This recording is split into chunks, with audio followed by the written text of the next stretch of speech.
You walk into a room. A woman's eyes move toward you. They hold for half a second.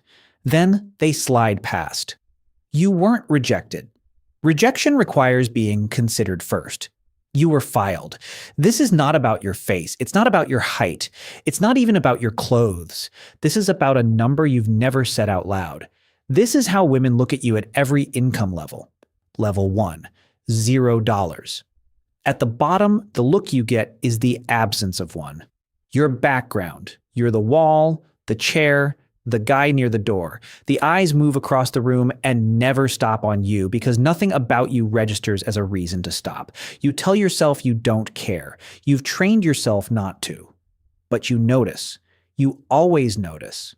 You notice which men the eyes do stop on, and you run the difference in your head, and the difference is never one thing you can fix tonight. Here's what nobody tells you at this level.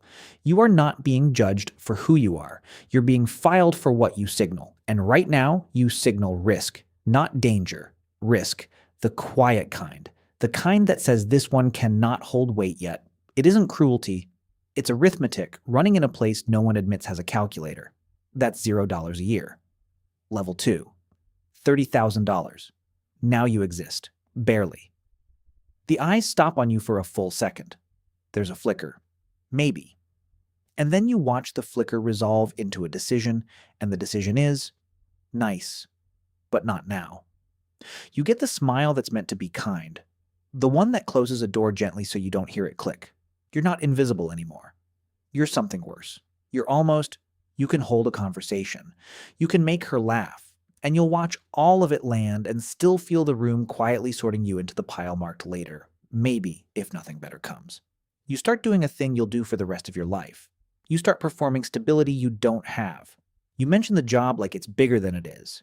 You pick up a coffee you can't quite afford, because the gesture says something the bank account doesn't. That's not lying. That's survival in a market that prices you before you speak.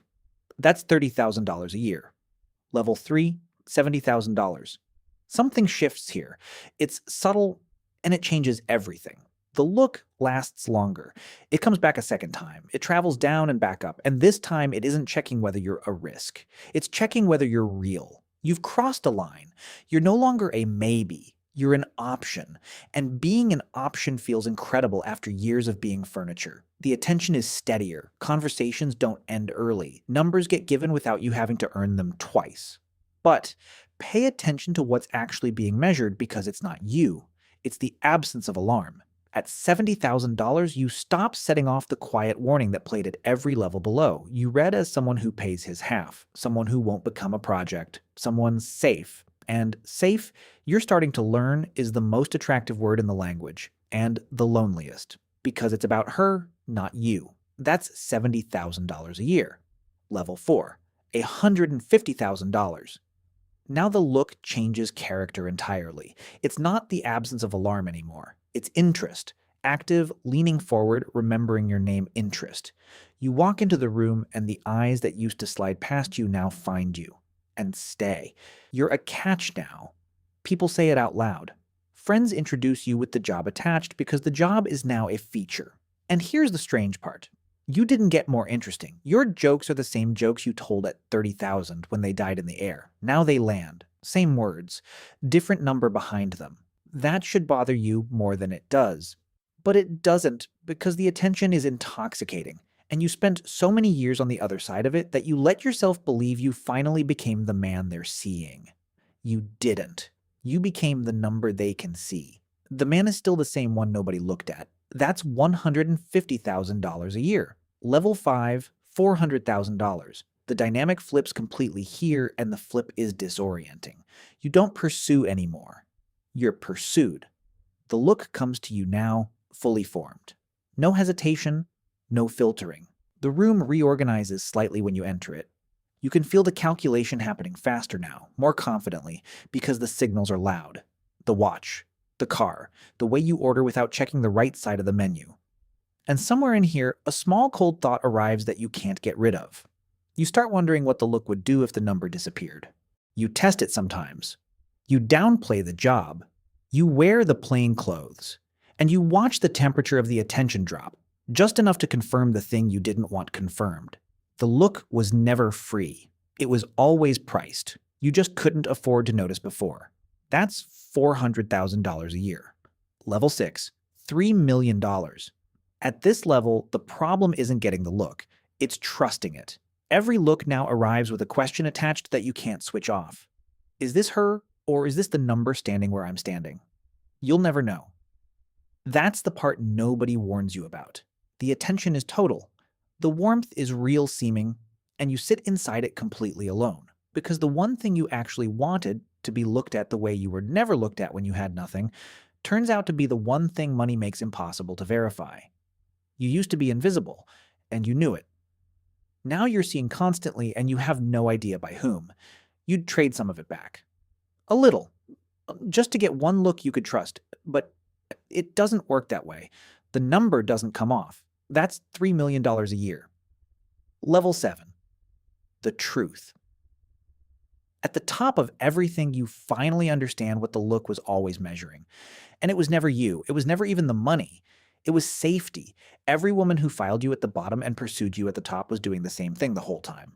Scanning for whether life next to you would be steady or frightening. Reading you for shelter. And the world taught her, the same way it taught you, that money and safety are the same word. They aren't. But everyone behaves as if they are because no one has ever been shown a better signal. So she read the number because the number was the only thing she could see from across a room. And you spent your whole life climbing thinking you were chasing the look, when really you were just trying to become a person who finally felt safe enough to stop checking whether anyone was looking at all. The boy who walked into that first room with nothing wasn't unlovable. He was just unreadable. He hadn't been given anything the world had taught anyone to recognize as safe. The look doesn't measure your worth. It measures your signal. And the cruelest thing money does is not that it buys the look. It's that once you can afford the look, you can never again believe it. Somewhere right now, a man with nothing is standing near the door of a room, watching the eyes slide past him, deciding he's the problem. He isn't the problem. He's just early. And somewhere else, a man with everything is sitting in the middle of all that attention, more alone than the first man will ever understand. If you've stood in either of those rooms, like this video. It keeps these going. Subscribe if you want to see what the other levels do to you. There are more coming, and each one costs something different. And in the comments, tell me which room you're standing in right now. Just the level. Nothing else needs to be said. The look was never the prize. Being able to stop needing it, that was the prize. Most people never get there. The number never gets high enough to make them feel safe.